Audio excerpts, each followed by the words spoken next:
અને કાયદાની કોઈ અદાલત કોઈ પણ વ્યક્તિને દોષિત ઠેરવે એની પહેલા સરઘસ કાઢીને બેરહેમીપૂર્વક અમાનવી રીતે જે પ્રમાણે લોકોને માર્યા છે હું સખત શબ્દોમાં ટીકા કરું છું.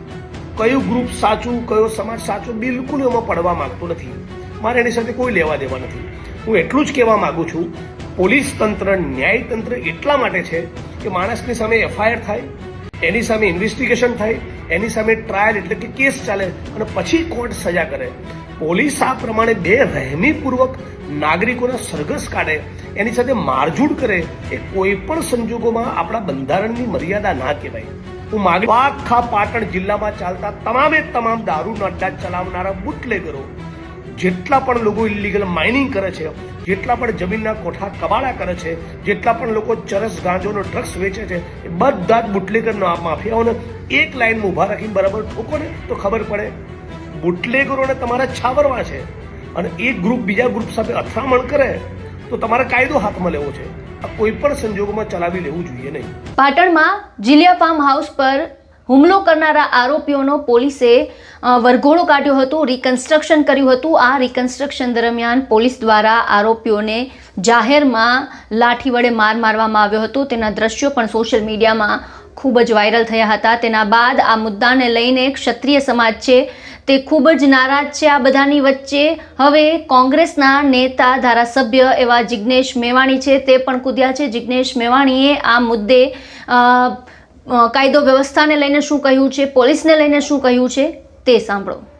પાટણના ચાણસ્મામાં જે પ્રમાણે પાટણ પોલીસે કાયદો હાથમાં લીધો અને કાયદાની કોઈ અદાલત કોઈ પણ વ્યક્તિને દોષિત ઠેરવે એની પહેલા સરઘસ કાઢીને બેરહેમીપૂર્વક અમાનવી રીતે જે પ્રમાણે લોકોને માર્યા છે હું સખત શબ્દોમાં ટીકા કરું છું. કયું ગ્રુપ સાચું, કયો સમાજ સાચો, બિલકુલ એમાં પડવા માંગતો નથી. મારે એની સાથે કોઈ લેવા દેવા નથી. હું એટલું જ કહેવા માંગુ છું, પોલીસ તંત્ર, ન્યાયતંત્ર એટલા માટે છે કે માણસની સામે એફઆઈઆર થાય, એની સામે ઇન્વેસ્ટિગેશન થાય, એની સામે ટ્રાયલ એટલે કે કેસ ચાલે અને પછી કોર્ટ સજા કરે. પોલીસ આ પ્રમાણે બેરહેમીપૂર્વક નાગરિકોના સરઘસ કાઢે, એની સાથે મારઝૂડ કરે, એ કોઈ પણ સંજોગોમાં આપણા બંધારણની મર્યાદા ના કહેવાય. હું માગણી કરું છું, જે પણ કસૂરવાર આમાં છે એની સામે પ્રોપર ઇન્વેસ્ટિગેશન થવું જોઈએ. બીજું, પોલીસના કોન્સ્ટેબલ, હેડ કોન્સ્ટેબલ, પીએસઆઈ, પીઆઈને ખાસ વિનંતી કરું છું કે તમારા જે સાહેબો છે ને એમના ગણિતો તો કમલમમાં અને ગાંધીનગરમાં સેટ થયેલા છે. એમના ચાળે ના ચડશો, એમના આદેશ અને સૂચના પ્રમાણે સરઘસના વરઘોડા ના કાઢો. તમે કાયદો હાથમાં ના લો. મેટર હાઈકોર્ટના સુપ્રીમમાં જશે તો તમને સસ્પેન્ડ કરશે ને તમને આરોપી બનાવશે. ઉચ્ચ અધિકારીઓને કંઈ નહીં થાય. એટલે હું માંગણી કરું છું કે સમગ્ર ગુજરાતની અંદર આ વરઘોડા કાઢવાવાળું કલ્ચર કાયમ માટે ખતમ થવું જોઈએ. આ પ્રમાણે પોલીસનો કાયદો હાથમાં લેવાનો કોઈ અધિકાર બનતો નથી. અને છેલ્લે, પાટણ પોલીસમાં આટલું બધું પાણી હોય તો આખા પાટણ જિલ્લામાં ચાલતા તમામે તમામ દારૂના અડ્ડા ચલાવનારા બુટલેગરો, જેટલા પણ લોકો ઇલીગલ માઇનિંગ કરે છે, જેટલા પણ જમીનના કોઠા કબાડા કરે છે, જેટલા પણ લોકો ચરસ ગાંજોનો ડ્રગ્સ વેચે છે, એ બધા જ બુટલેગરના માફિયાઓને એક લાઈનમાં ઊભા રાખીને બરાબર ઠોકો ને તો ખબર પડે.